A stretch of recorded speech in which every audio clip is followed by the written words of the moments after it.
Tādi pīrāgi un dienas beigās tev pašam ir jāizdara izvēle, vai šo produktu iegādāties vai neiegādāties, bet ar to tad arī šajā video. Viss, paldies, ka noskaties, un mēs ar tevi tiksimies jau kādā no nākamajiem video. Atā! Ok, šitās beigas vajadzēs bišķiņi kaut kā piekoriģēt, bet jāsāk vākties nost, vai ne? Apmēram. Jā, cik tev statīvus vajag? Jā, tas ir īstenībā interesants jautājums. Parādīšu arī skatītājiem nedaudz. Lūk, viens statīvs, otrs statīvs, trešais statīvs. Un tas jautājums droši vien vairāk saistīts ar to, kāpēc tik daudz statīvu, bet īstenībā tie ir divi, pat ja tie ir trīs statīvi, divi statīvi, viens ir fotostatīvs. Un īstenībā es varētu arī pamēģināt īsumā izskaidrot, pastāstīt, kāpēc, kas kā notiek, kāpēc man ir tik daudz statīvi.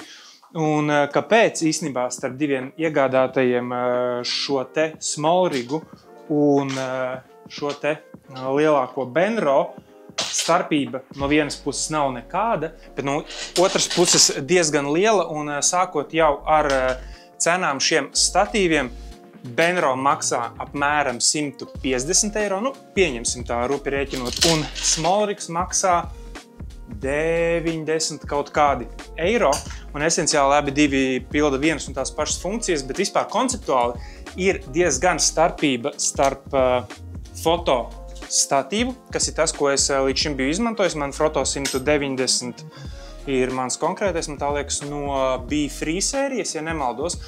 Un ir lietas, kas šiem statīviem ir kopējas, un ir lietas, kas pilnībā maina to, kā potenciālais lietotājs lietos fotostatīvu un videostatīvu.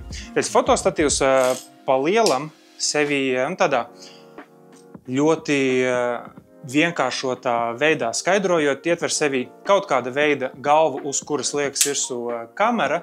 Manā gadījumā, lūk, mana kamera ar parastu manā gadījumā man Foto uz Swiss Arca pārēju uzstiprinās un visu, un tu vari pa lielam grozīt to arī visos virzienos, tad, kad tu kaut ko filmē, un caurmērā starp fotostatīviem, lūk, šis ir tas, kas mēdz notikt, lēts ir par smagu, statīvs noliecās, un tad šis te statīva, jeb tripoda galvas mehānisms ir viena no lietām, kas atšķir foto un video statīvus. Paņemšu par piemēru.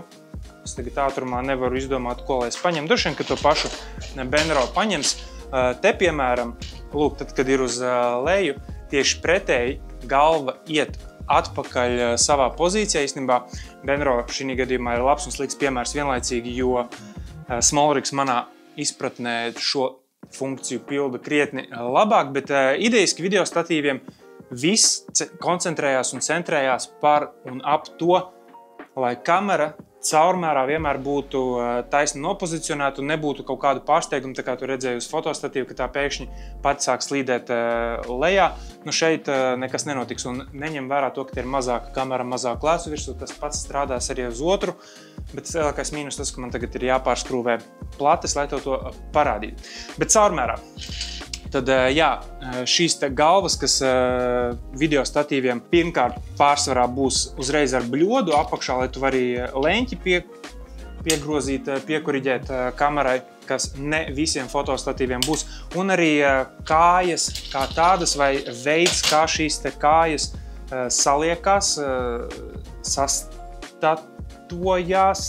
sastiķējās. Izmantosim super latviešu vārdu sastiķējās, kā tās stiķējās kopā un cik viegli vispār ir pārvaldīt. Ja, piemēram, manam fotostatīvam, lai to saliktu kopā un iznestu ārā pa durvīm, vajadzētu lūk manuāli salikt kopā un aizgāja, tad fotostatīviem tas process ir krietni vienkāršāks un krietni ātrāks. Atkal starp Benro un smallrigu ir starpība, kā to izdarīt. Vienam ir jau iekšā šeit tāds riņķīts, lai to pacelt, otram nav. Un atkal jau smieklīgi, ka šie te ir principā uz pusi cenas starpība. Bet sākotnēji vispār, tad, kad es šos te iegādājos, es gribēju pirkt vienu un arī tikai priekš viena projekta, bet es nebiju pārliecināts, ka smallrigs man atnāks pietiekami laicīgi no Amazonas, tāpēc es nodrošinājos pāris dienas pirms pasākuma, kurā vajadzēja filmēt.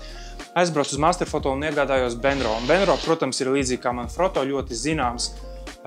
Arī vēl Sirui, ļoti zināmi zīmoli vispār šajā te fotogrāfu, videogrāfu pasaulē, it īpaši saistībā ar foto-video galvām un statīviem pašiem. Bet man ir viedoklis, es paskaidrošu, kāpēc un kurš statīvs man kaut kādos aspektos patīk labāk un kāpēc beigās vajadzētu izvēlēties vienu vai otru, negluži abus divus. Nu tad iekārtosies kaut kā nedaudz ērtāk un izies cauri visām šīm lietām. Iepakojuma kvalitāte. Uzreiz jāsaka, ka neskatoties uz Smolrig zemāko cenu, tas bija pārāks. Benro statīvs bija vienkārši pļurzas čeholā, Smolrig bija iepakots normālā somā ar standarta lenci, kur neberžas plecā to nesot, kā arī kaut minimāls polsterējums, bet tomēr polsterējums, lai kaut kur atsitoties nebūtu bojājumi.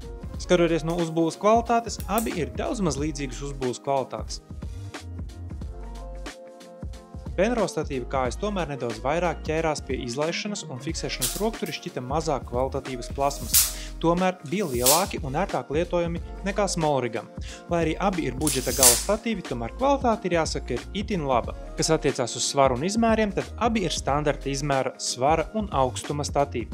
Fotostatīvi caurmērā ar savu centra paaugstinājumu vienmēr būs augstāki, video statīviem nav īpaši tā saucamā zemākā punkta. Tie šajā ziņā ir ļoti ierobežoti. Virs pūļa tos var noregulēt, bet ja kāds stāvēs pūlī kājās, tad varētu arī nepietikt. Līdzīgi ir ar maksimāli zemāko punktu. Ņemot vērā, ka tiem ir tomēr stiprinājums, kurš notur kājas, tās vienmēr būs vienādā izplatumā un tos nevarēs pielikt tuvāk zemei. Statīva galva, jeb fluid head, ir pirmā ievērojamā atšķirība starp abiem statīviem. Benro caurmērā ir advancētāks, tam ir vairāk iespējas pielāgot tā darbību tam, kā tu to vēlies.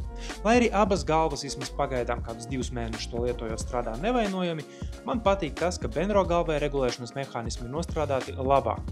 Tiesa, Smolrig spēr pretī ar to, ka counterbalance mehānisms tomēr labāk kā Benro nolīmeņo horizontu.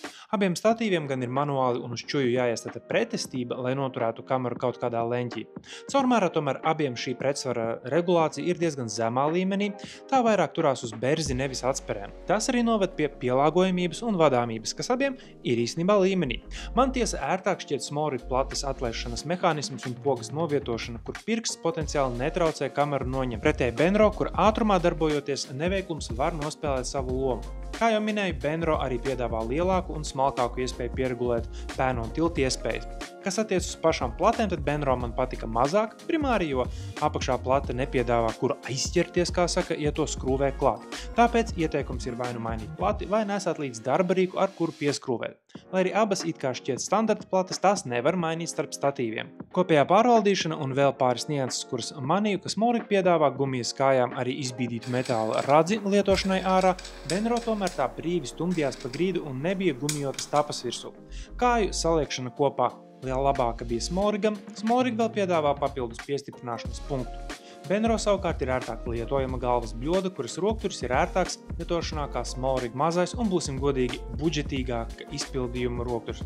Benro galva kopumā šķita pārliecinošāk veidota un varēja just zināšanas par video galvām. Benro arī spēja noturēt lielāku svaru, kas ir 6,8 kg pret Smolrig 5 kg, kas ir kamera ar lēcu un citiem aksesuāriem kopā. Kopumā ir gan jāsaka, ka, lai arī abi divi ir pilnīgi atšķirīgās cenās, galvenajās funkcijās tie ir diezgan līdzīgi statīvi, tomēr nianses varētu nosvērt par labu vienam vai otram.